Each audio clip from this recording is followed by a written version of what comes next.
Welcome to the Session 1 Content Review.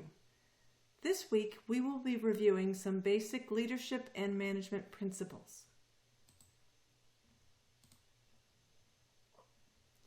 Let's first talk about some major management theories.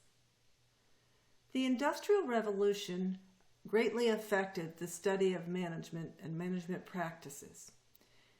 Before the Industrial Revolution, the study of management practices did not exist. Prior to that time, most products came from small farms or small businesses. But with the Industrial Revolution and the assembly line, there was a need for increasingly larger populations of employees, and it became clear that production could be affected by how well the employees were managed. As a result, several individuals developed theories of management. The classical era, as you can see here, came just after the Industrial Revolution, and it produced three different and chronologically overlapping areas of practice and management: bureaucratic theory, administration theory, and scientific theory. Bureaucratic theory was created by Max Weber. The main premise being an organization will be most efficient if it uses a bureaucratic structure.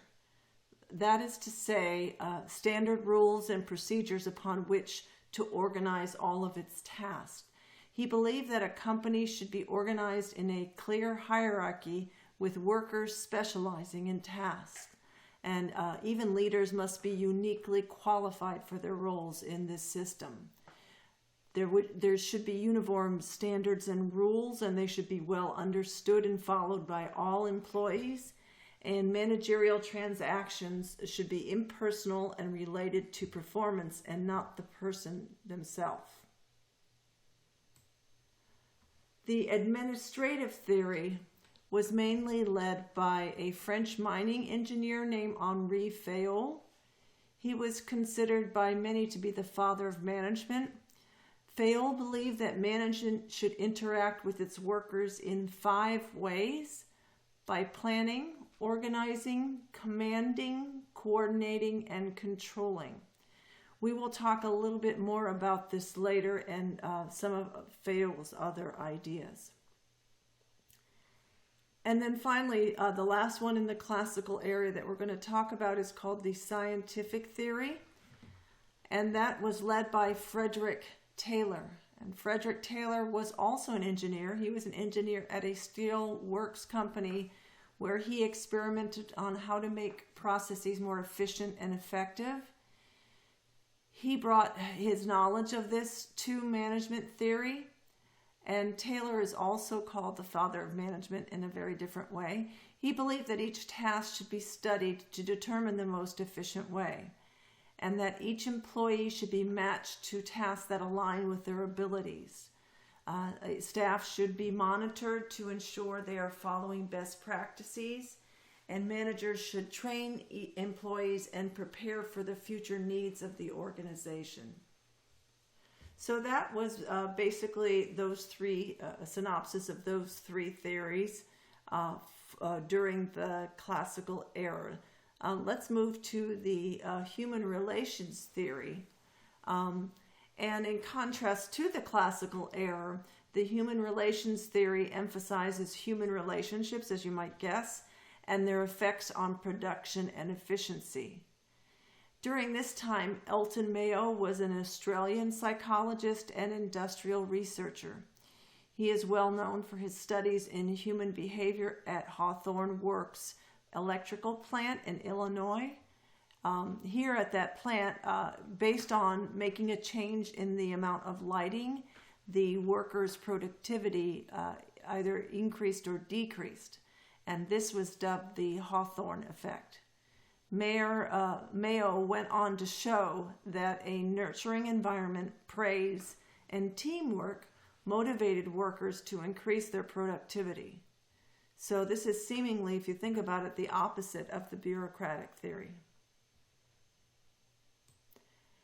And then finally, the last one we're going to cover in this review is the systems theory.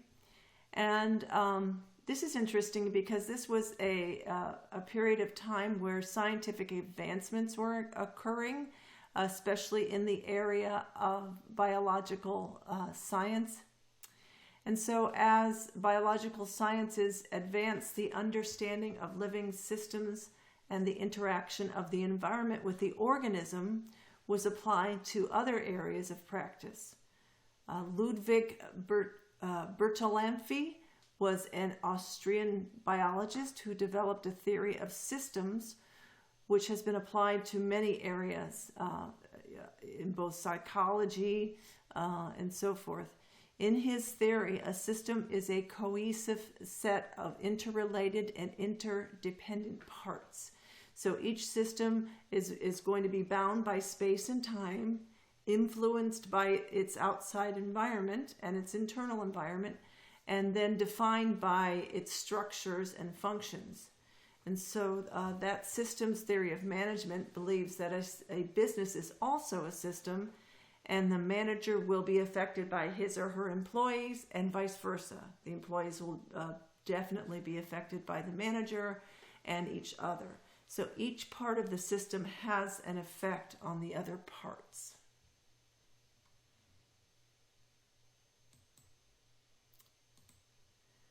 Okay, so this is the chart from your book, and you should look this over carefully. So we looked at just now the classical management theories, followed by the human relations theories and the systems theories.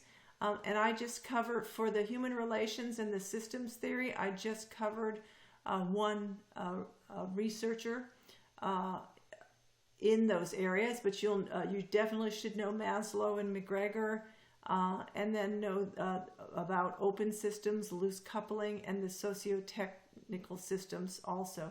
So make sure that you know all of this in this chart. Go back and take time to do that. I just don't want to make this review too long. But let's talk about how they compare. So if we look at the classical management theory and kind of how our understanding of management evolved, you'll see that the classical management theory was just looking at the structure of the organization and the best way to perform work. It was all about production at this point, because remember, this was directly after the Industrial Revolution, where the amount of production was being ramped up dramatically. So to be able to control the workers and have productivity to a certain level, then it was looking at, what's that best way to perform work.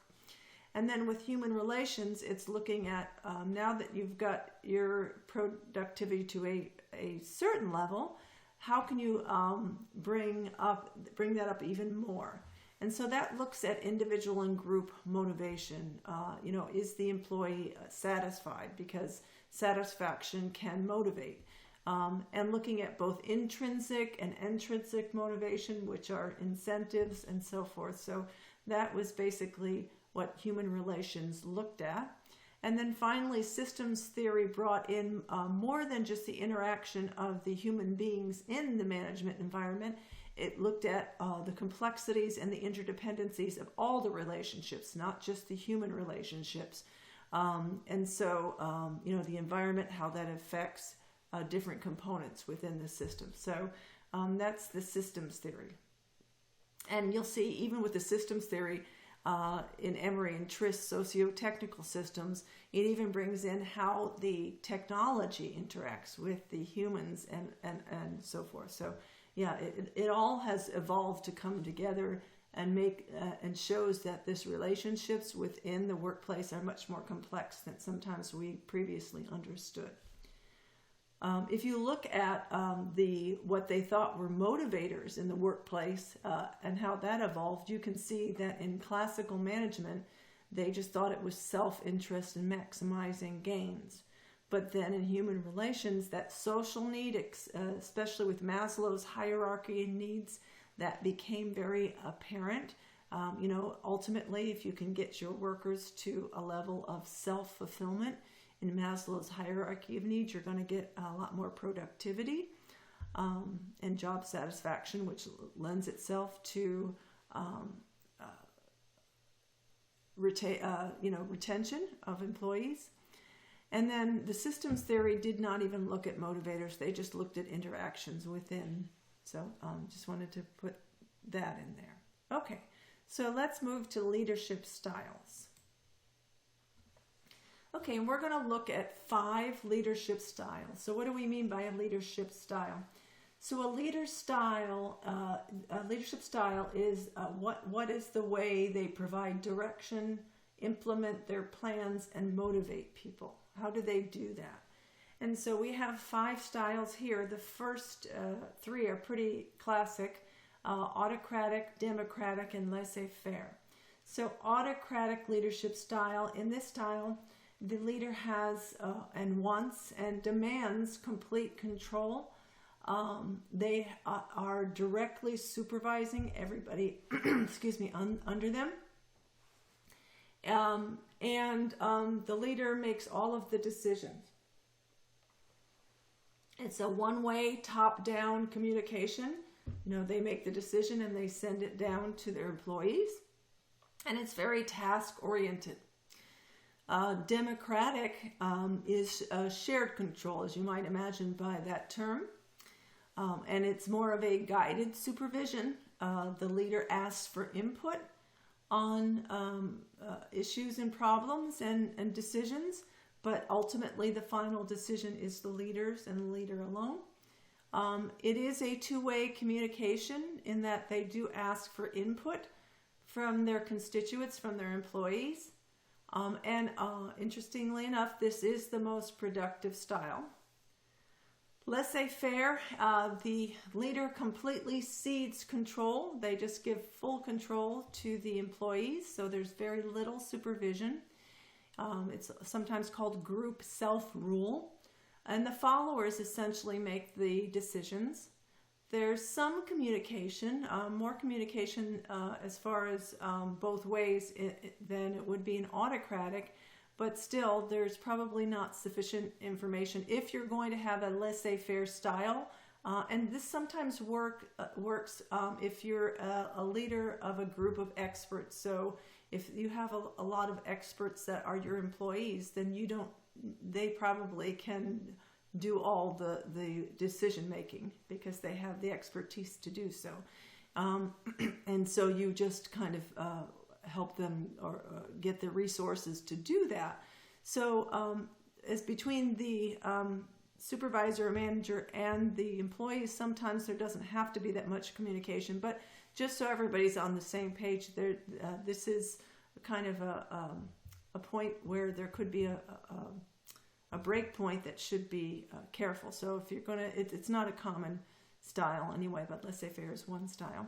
And this is the least productive style, interestingly enough.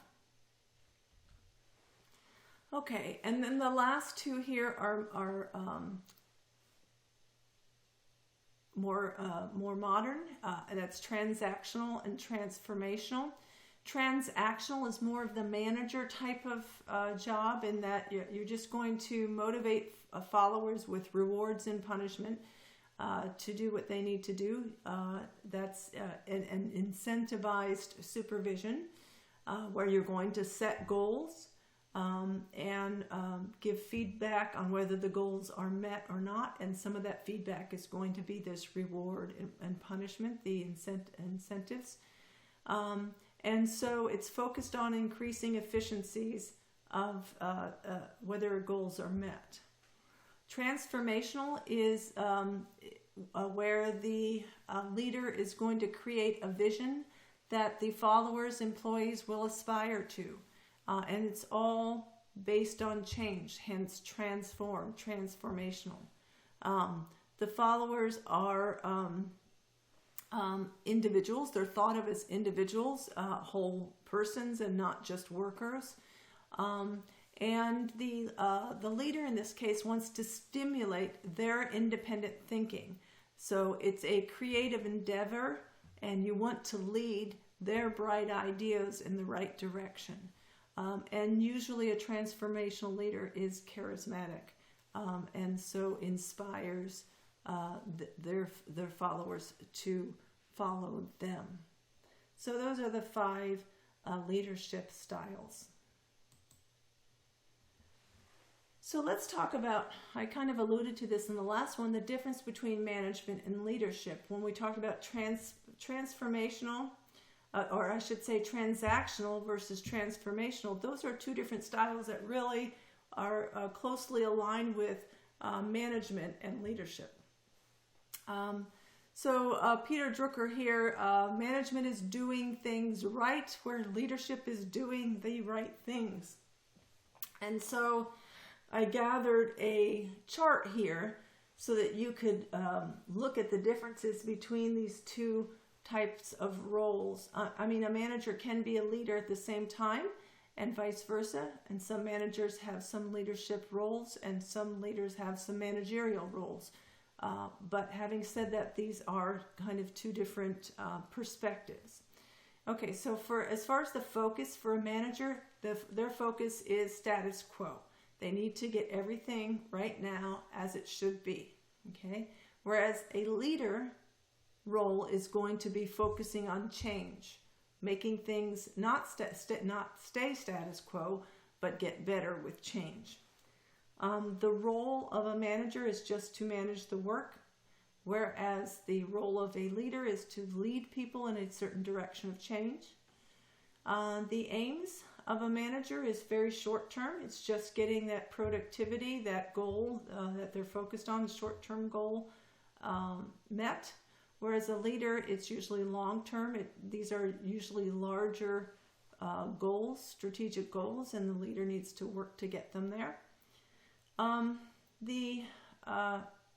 As far as what the manager is going to appeal to in their employee, the manager appeals to the head of the employee, get their common sense. Here's an incentive if you do this, cause and effect type thing. Whereas the leader is going to inspire with passion. So they're going to appeal to the heart, that charismatic piece, right? The heart of the employee. The manager makes the rules, where the leader redefines rules for their followers. And as far as risks are concerned, the manager is going to try to minimize risks, where the leader is going to inspire the taking of risks to move towards an area of change. The manager is reactive, whereas the leader is proactive. And as far as energy, the energy that a manager is going to exude, even in a positive way, it's going to be about controlling the processes so that they meet goals. Whereas the leader is going to exude an energy of passion, a passion to move forward with change. As far as the path or direction, the manager navigates the existing paths and makes sure that everybody follows the existing paths, whereas the leader is going to forge new paths.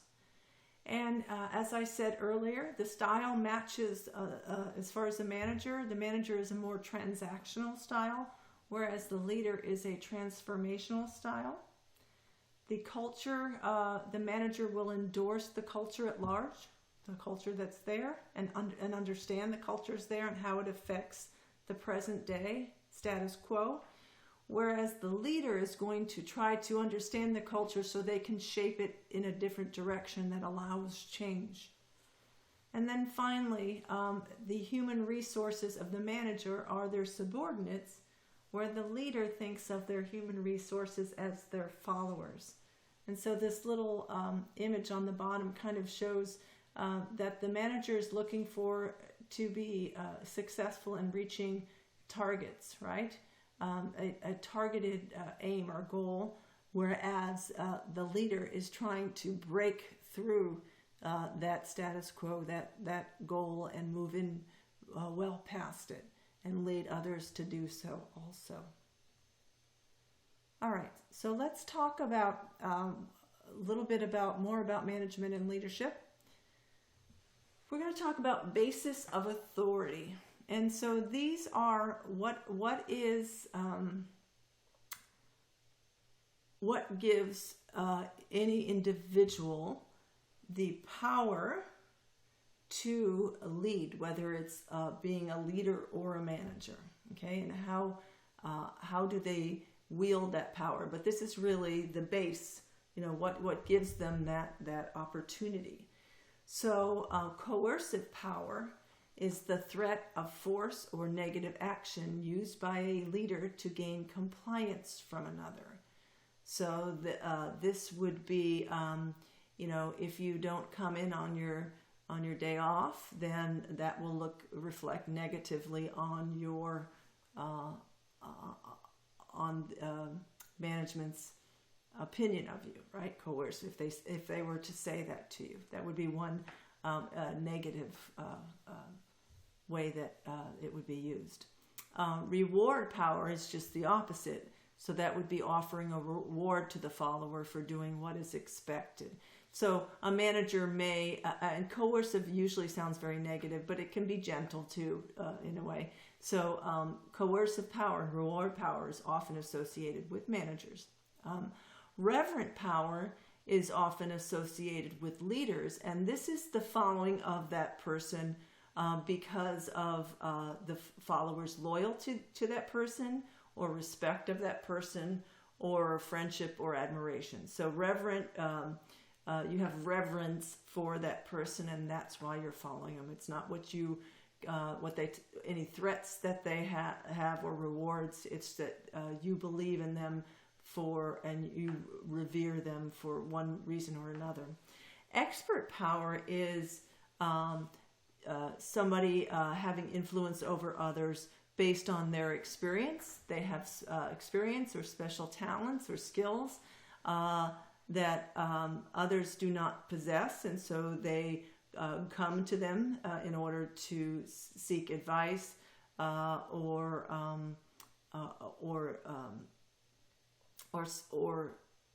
some sort of skill, so that would be expert power.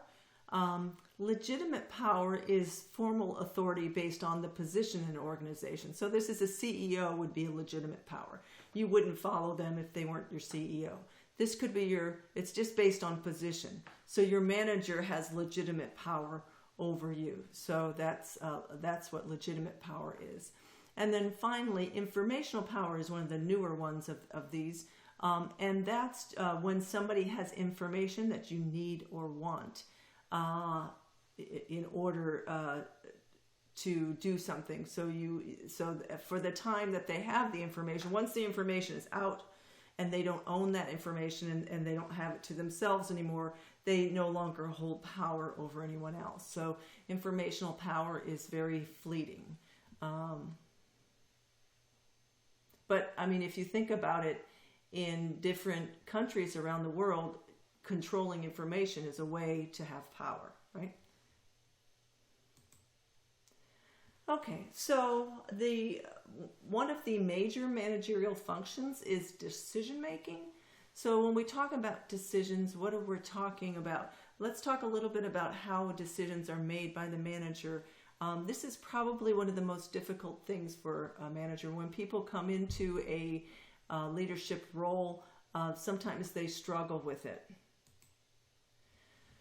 There are different types of decisions and decision-making skills, or levels, I should say. Strategic, tactical, and operational. So you can see strategic is a long-term strategic decision. It's usually more complex and less specific. This is only going to be really made and finalized by senior managers, even though they might get some input from managers at a lower level. And it's usually guided by a mission statement. So this is more general. An example of a strategic decision type activity would be an organizational strategic plan, deciding what directions the organization as a whole in large goals are going to happen in the future. A tactical decision are made at the middle manager level, and that's usually in the medium term. It's not day to day and it's not long term, so that's going to be anywhere in between those two. It's usually less complex. It covers less ground, I guess you would say, and it's more detailed and specific. And an example of this would be an organizational workflow. What's the workflow of the hospital? What's the workflow of the laboratory and with all its departments? So it's going to be, in between, a strategic plan for a whole organization. It's just going to be more localized and handled by middle managers. And then finally, operational is just the day-to-day decisions that you'd have to make as a manager. Very simple, routine. Often you'd make them often. They're repetitive. And so these are usually the junior managers at some of the lower level management. And that would be like scheduling employees. You have to decide who to put where and when, right?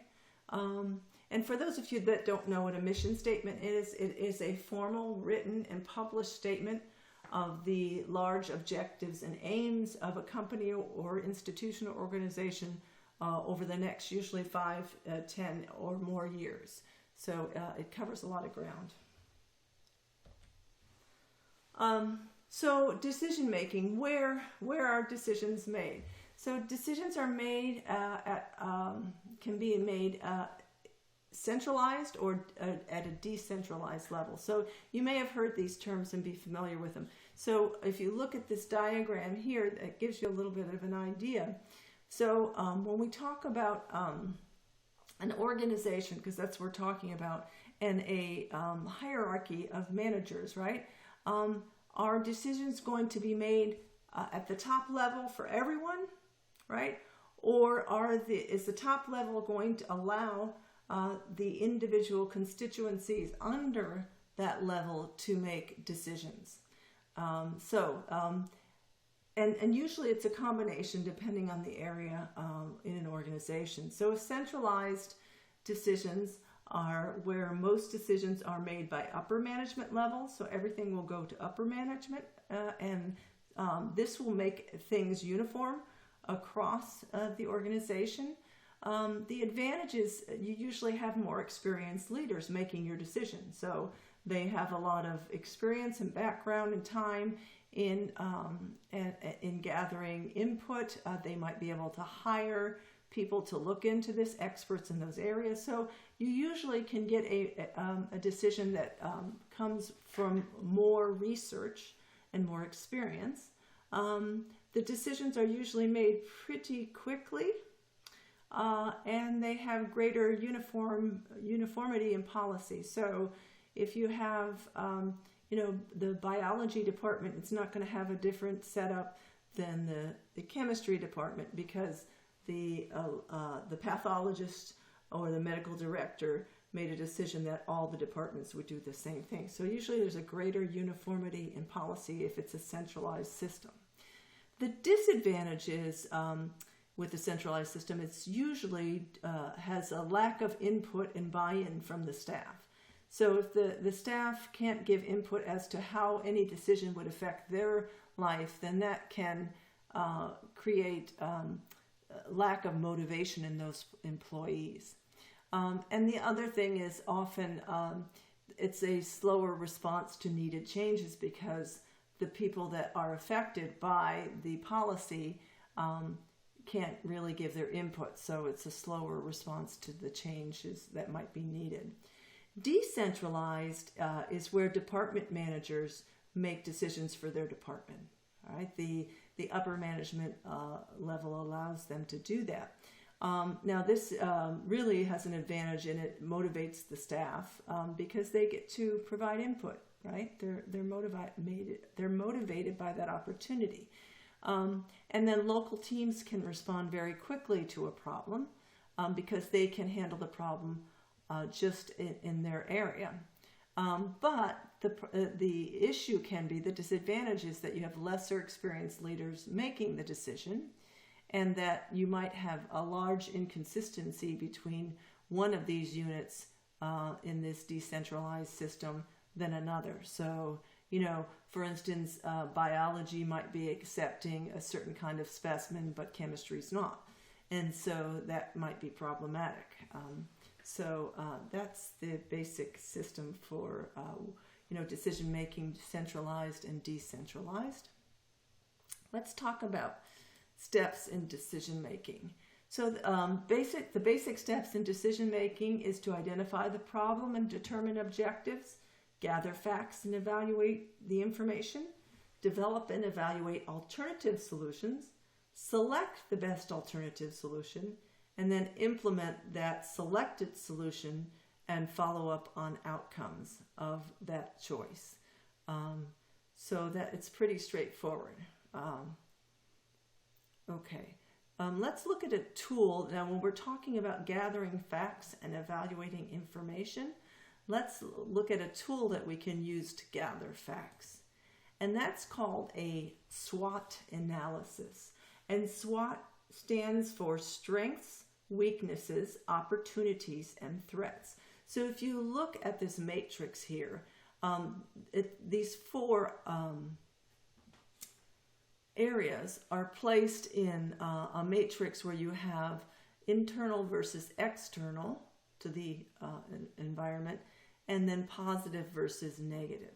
So with a strength, you're looking for strengths of the system that you're evaluating, right? So if you're evaluating a system to make a decision on, you want to look at the strengths internal to that system, right?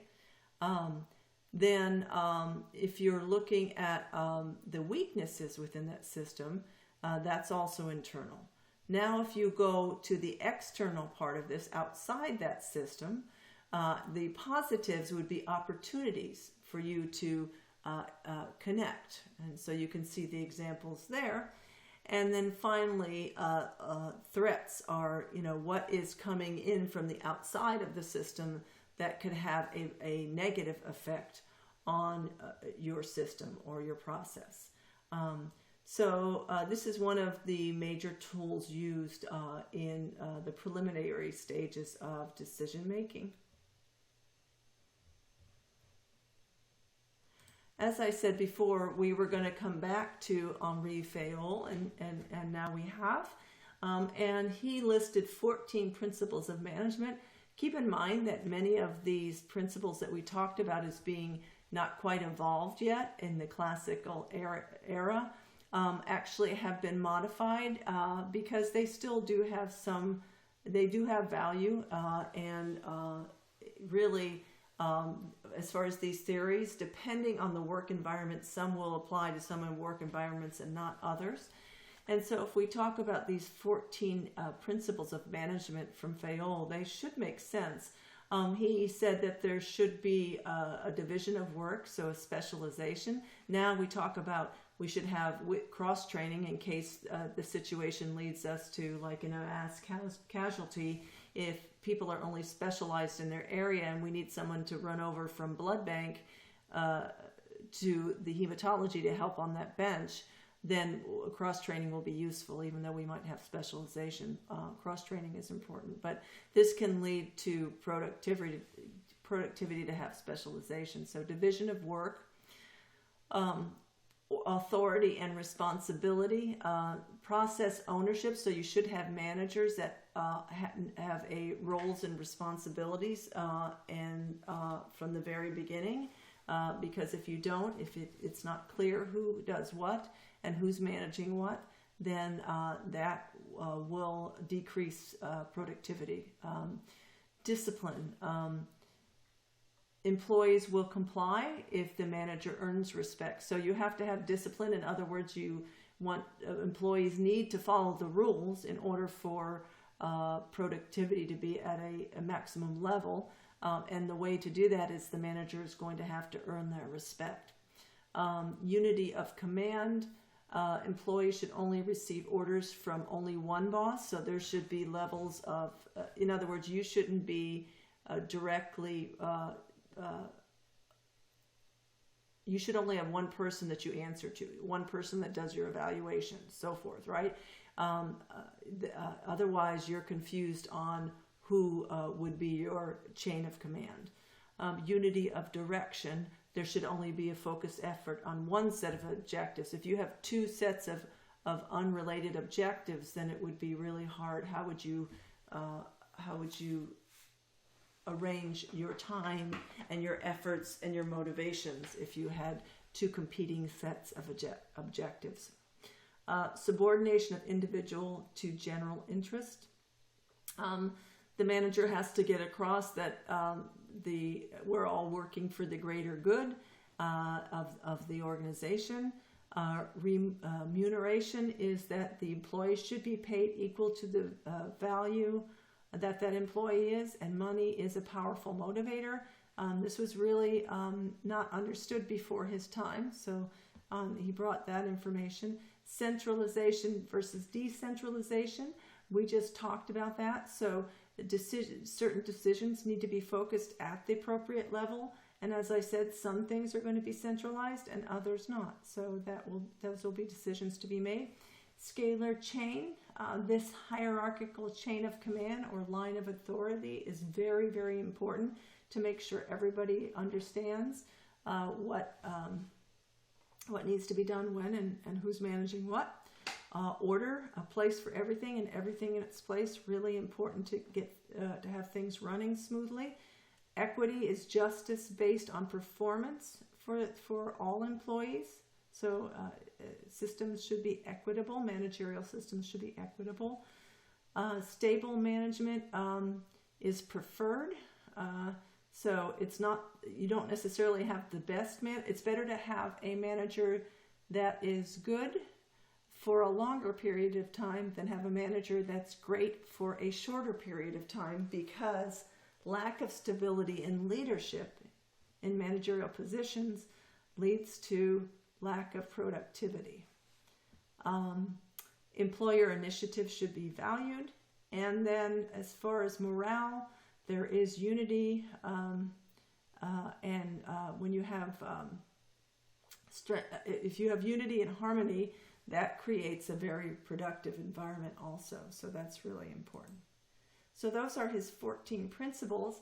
Along with that, he started this management process of decision making. So these 5 steps are what he created, and then actually what is used mostly today is a modification of this to 4. So, but let's talk about his 5, which was plan, organized, direct, coordinate, and control. Plan is formulating a plan with strategic goals and associated objectives. It's also to ensure sufficient resources to accomplish the plan. Once you have that plan, you're going to organize. You're going to gather and organize the resources in an efficient structure, and then you're going to align the activities with the organization itself. After that, you're going to direct. So now you're ready to put it in place. This is the most visible stage because you are working with your employees to implement your plan. So this is also known as commanding in Henri Fayol's language. And in this when you direct, you're going to use the skills to manage your employees' progress towards those goals. And as we talk about, you can have different styles to do that. But this is the most visible. This is when you're working with your employees to implement your plan. Coordinate is to coordinate all processes and procedures, and that to ensure that each activity should complement the others, right? And then finally, control is to assess the progress, to look for deviations from your plan's goals, and any objectives that are not going to be met. You're looking for those, and then if you find those, to correct those deviations. Okay, so these were those 4 steps that I talked about. Plan. So I'm going to run through these rather quickly because I don't want this review to be too long for you, but the planning is a very basic function of management. It's the thing that some of us forget to do, and it takes time. So this is deciding in advance the most appropriate course of action for achievement of a predetermined goal or set of goals. Okay, it's going to involve some problem solving and decision making. Planning is a systematic thinking process. And involves the proper utilization of human and non-human resources. So all of that has to go into your plan. Okay.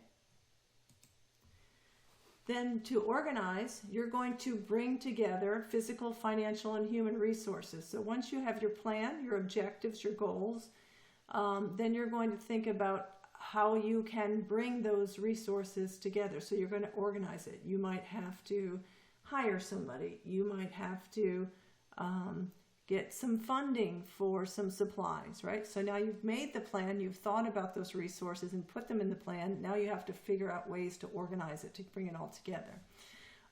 You're going to develop collaboration amongst all the resources to achieve these goals. You're going to identify activities and their classification, where they work in this plan. You're going to assign duties, and then you're going to delegate, where it's appropriate, authority and responsibilities within this plan. Directing. So now you've planned, you've got a plan, you've organized it, and now you're going to start to implement it. So that's the direct part. You're going to direct it. This will require your interpersonal skills. You're going to have to supervise, influence, and guide. You're going to have to motivate your staff as they're implementing the plan, and it's going to require a significant amount of careful and communication and feedback. And then finally, control is to ensure that everything occurs in conformity with the standards. So you have these standards for your goal, to reach your goals, and you're going to have to make sure that everything's aligning with the standard. If not, that's called a deviation. So you should try to predict deviations before they actually occur. Establish standard performance or standard work that you consider to be necessary to meet the goal. Measure the actual performance and compare that actual performance with the standards, and assess any changes that you need to get back from the actual performance to the level of the standard. So that would involve corrective action.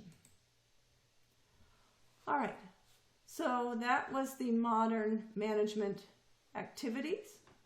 Now let's talk about a little bit about, we talked about decision making, let's talk about problem solving.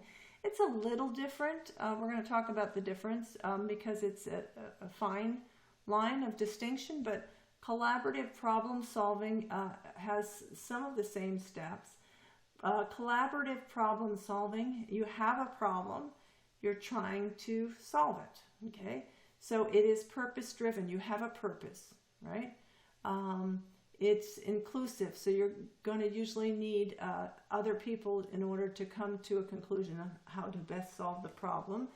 It's educational in that you have to do some research on how to solve it.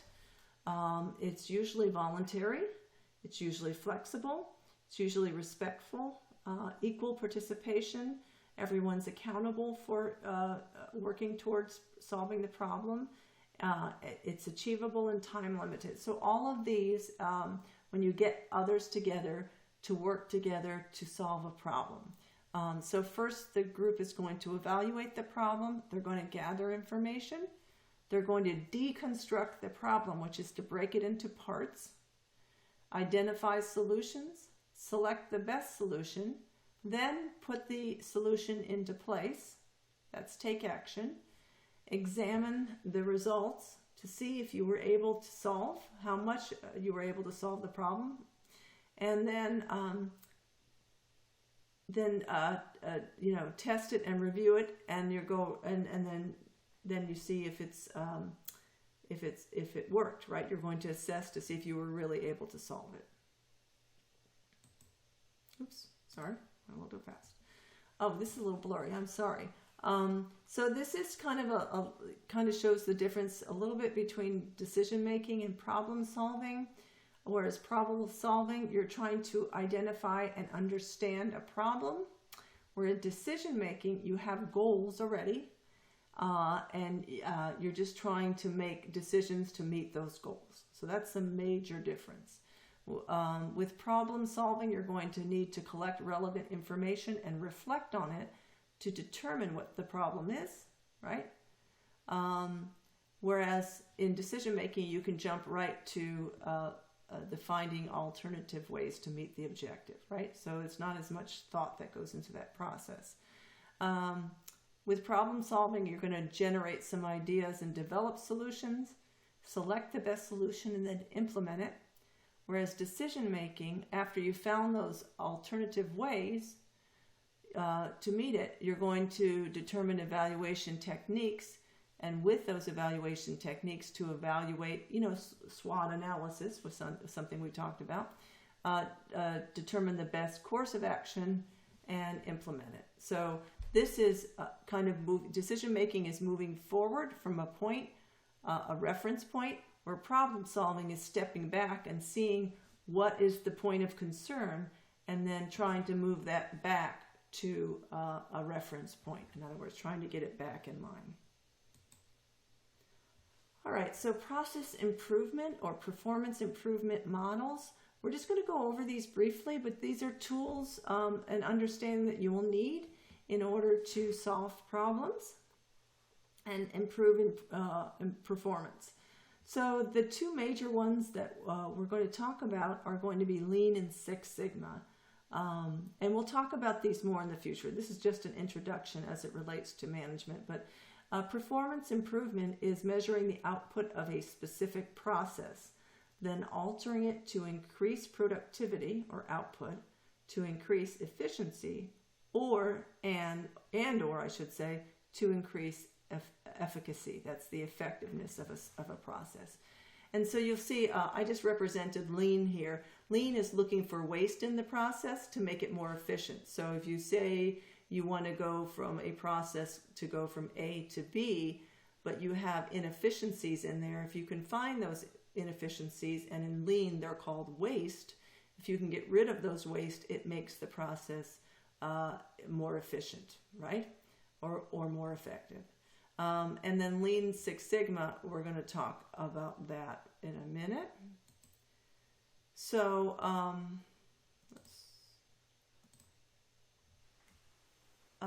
let's talk about PDCA, Plan, Do, Check, Act. So Walter Shewhart developed the Plan, Do, Check, Act, or PDCA model that you see here. And what it is it's an iterative 4-step management method used in business for the control and continuous improvement of processes and products. Okay, so we're going to talk how this works. So if you look at these Plan, Do, Check, and Act, Plan is going to be similar to what we talked about before, is going to be establishing objectives and processes. Do is going to be to carry out those objectives. Check is going to be that you gather and study the data and results. So you're actually going to look and make sure it worked, right? Your plan, because you're carrying out so you're making a plan. That's plan. You're carrying it out. That's do. You're checking based on data and feedback to see if it did what you want it to do. That's check. And then act is to make an adjustment so you can improve the system, right? You can improve the system by solving any issues that you identified in the check step, okay? And notice that this is iterative. So you're going to do a plan, do, act. You have a standard. You're going to do a plan, do, act, right? And then you're going to figure out if it met the standard, and if it did, you're going to improve it. Then you're going to have a new standard, and you're going to improve it, and so forth and so on. So over time, you'll get a better or higher quality of your process or your product. Okay, so that was Walter Shewhart's basic plan or basic model, which is Plan, Do, Check, Act. Deming, who was an American consultant and Shewhart's mentee, went to Japan after World War II to help them rebuild, and he revised Shewhart's model. And he called it the Plan, Do, Study, Act, PDSA, instead of PDCA. So instead of check, he called it study that step, because you're studying the data. And so that's why I underlined study for you there. So it's known as, you'll see it it's called the Shewhart cycle, or the control circle or cycle, or the Plan, Do, Study, Act. the PDSA, or the Deming circle. So it's either called by Deming's name or Schuhart's name, or just PDCA or PDSA. Okay, Six Sigma. Oh, and I should say, if I go back to this, that this improvement process is very much or came out of that lean era, looking for waste and efficiencies. The Six Sigma is very interesting. So in the 1980s, Motorola developed the Six Sigma model to improve quality and to compete and catch up with its competitors by increasing its quality and lowering its cost as compared to its Japanese competitors, because Japanese really retain the market as far as the phones and so forth. So this is Motorola. Okay, so this Six Sigma, we're going to have 5 processes. They are the DMAIC: define, measure, analyze, improve, and control. Define is to define the problem and objectives. M is for measure the part of the process. Analyze is to analyze data. Improve is to identify and implement the improvements that you come up with. And then C is control the system to sustain improvement effects. So you want to make sure that whatever you've done, that you control it. And so let's talk about, this is a very statistical method. So if you've ever seen a normal distribution, and we will talk about quality control and statistics, I think it's in week 9. So we'll kind of come back to this a little bit, and we'll come back to Six Sigma again. But this is a statistically data-driven approach to improvement by using normal distribution principles. So if you have ever looked at normal distribution, you know that you have, from a mean, you have a standard deviation. And we're definitely going to talk about standard deviations and how we use it in laboratory results to make sure that they are accurate and precise. But when we talk about a standard deviation, you can see that's sigma. So you can see 1 standard deviation here, 2 standard deviation, 3, 4, 5, 6. So in business practice, then we can talk about sort of a 6 standard deviation as being the limit of quality. Okay, so so we talk about, for instance, if a product must have a thickness between 10.32 and 10.38 centimeters to meet customer requirements, then the process mean based on calculations should be about 10.35. So it was 10.32 to 10.38 that we needed for customer requirements. That leaves us a mean of 10.35. And so in order to, with that range, right, that would be a standard deviation of 0.0005, because 10.38, which was the top of that range, would be 6 standard deviations from 10.35. So that would be the allowable upper limit, that 10.38, and the lower limit would be 10.32, which would be that -6 standard deviations, or 6 sigma. So that's how they get a range of what would be acceptable. Okay, so that's just a brief overview, an introduction really to Lean and Six Sigma and PDCA and Six Sigma, the DMAIC. Okay, let's compare those two really quick with a more modern. I just put A3 up here. We probably won't look that in depth at A3, but it's a more modern approach using root cause analysis. But so if we look at the Plan, Do, Check, Act and how it relates to the Six Sigma: define, measure, analyze, improve, control, you can see Plan includes the define, the objectives, the measure, and the analyze. The do is the improvement step of Six Sigma. The check and the act are the control piece of DMAIC, the Six Sigma. Okay, and you can see that A3 here is clarify the problem, deconstruct the problem. Remember when we talked about measure, you're going to break it down into its component parts, the problem.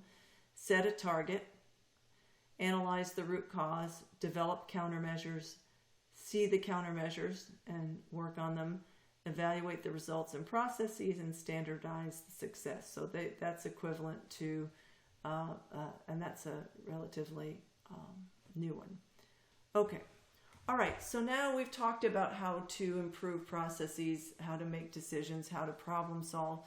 Let's talk about that measure and analyze step and how we're going to analyze to see if things have gone wrong. And so we can use data visualization, but first we have to understand what's normal and what's not normal. So and so we look for variation from a standard, right? So we can talk about two types of variation: common cause variation and special cause variation. So common cause variation is the expected statistical variation that we figure when we're looking at data, that we expect to see when we're looking at data. This kind of random noise, this variability, that's just part of the process. And so when we look at it, we'll see data points, as you can see here, the common cause variation listed here, that they kind of exist within a consistent range of values, and no particular pattern that we can see. It just kind of goes up and down and up and down and up and down. Okay, a special cause variation is unexpected, and it's a signal of change. Something has occurred in the system that is not just normal variation. It's outside the process, so the cause of it is usually outside the process. And these are data points that occur outside the range of that common cause variation, or there is a pattern. So that's the difference between common cause variation and special cause variation. And once again, special cause variation is what you're looking at as a problem. Okay, so then the last few slides, we're just going to look at ways that we can visualize data to find the problems and issues. And the first data visualization tool is a run chart. And a run chart just displays observed data in a time period. So you can see the time period of more than a year here, monthly time data. It doesn't even explain here what it is, but and so if there was any trends or shift in the process here, we would see it.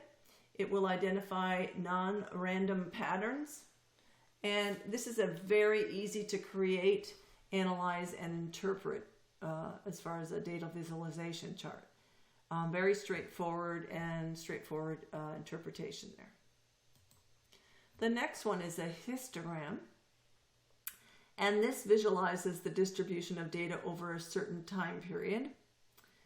It helps to give an estimate as to where values are concentrated, what the extremes are, and whether there are any gaps or unusual values. So it's a rough view of probability, and what I mean by that is probability really is just looking at how many, the frequency of certain values, right? So this is the same thing, but like you could draw a distribution curve over this actually. But so the height of the bar is the frequency per data point. So so that's what that means. And then this at the bottom could either be intervals or time period. Control charts. Control charts you'll see both in managerial aspects and in quality control aspects. You'll definitely see that. And this visualizes data as compared to a standard or goal.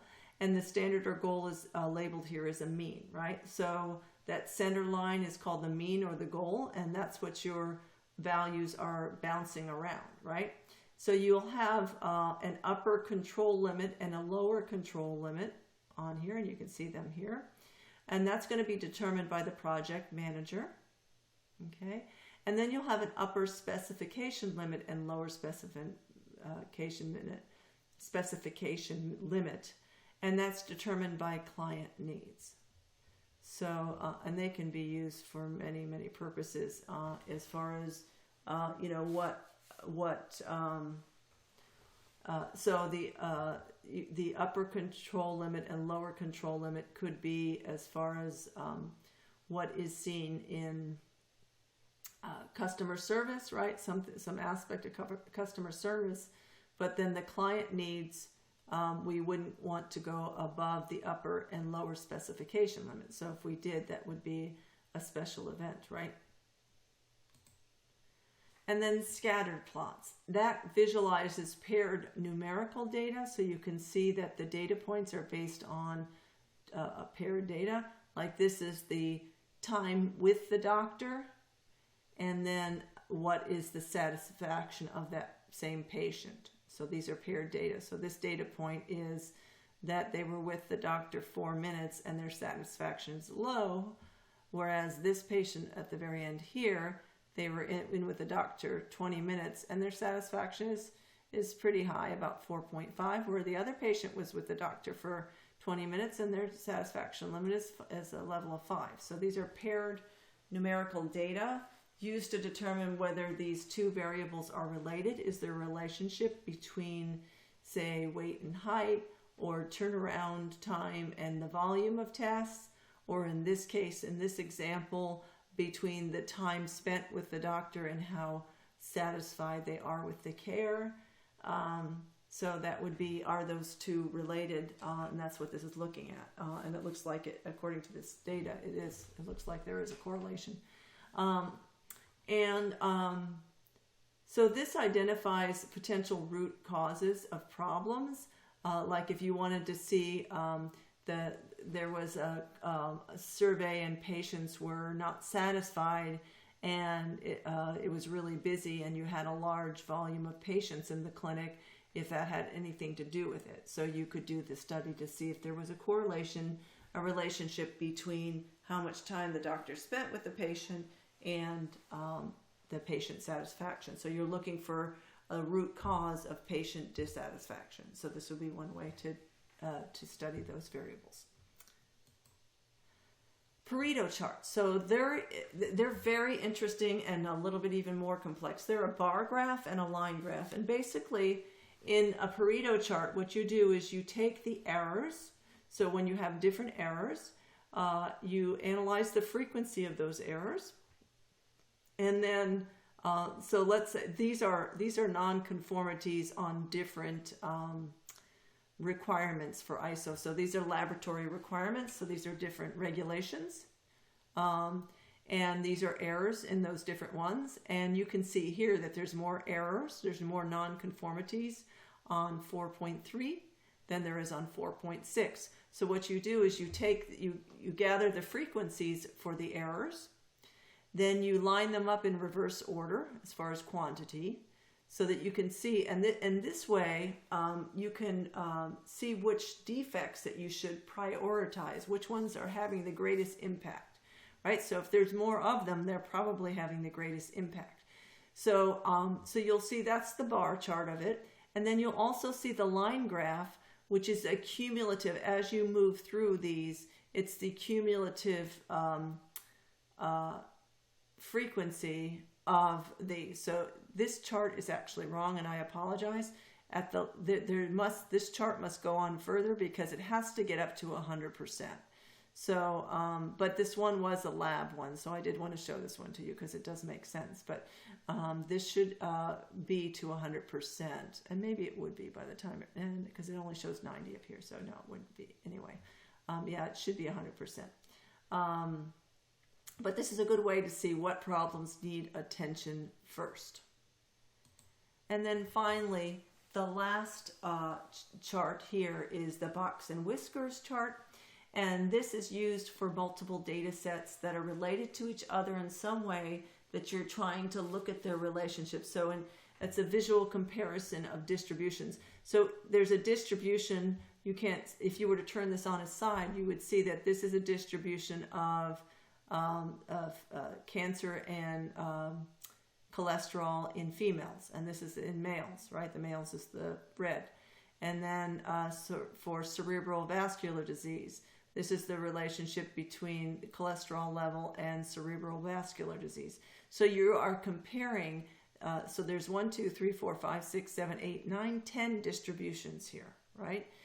Because each one of these is a distribution on its side. What is most frequent is in the middle. That's the median. So this is a 5-number summary. That line in the middle of the box is the median. So that would be the most frequent number of cholesterols at that level, right? So for instance, if we're looking at individuals that had cancer and different cholesterol levels, you would see for females that the median was right around, there was more women that had a cholesterol level in that group around, 225, right? And then each of these, the block then, if you go out, so that's the median,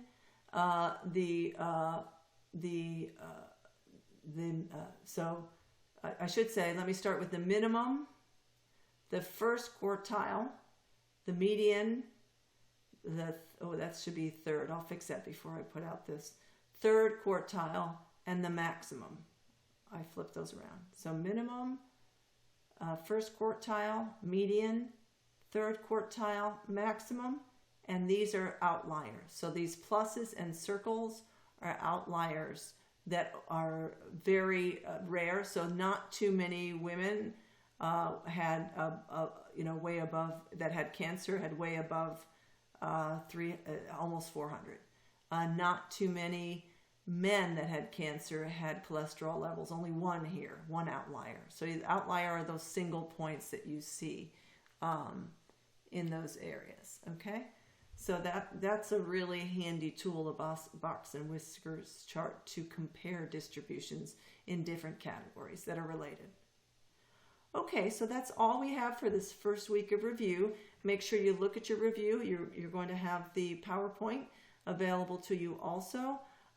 And let us know if you have any questions. You can contact your instructor and she can answer any questions on this material that you have.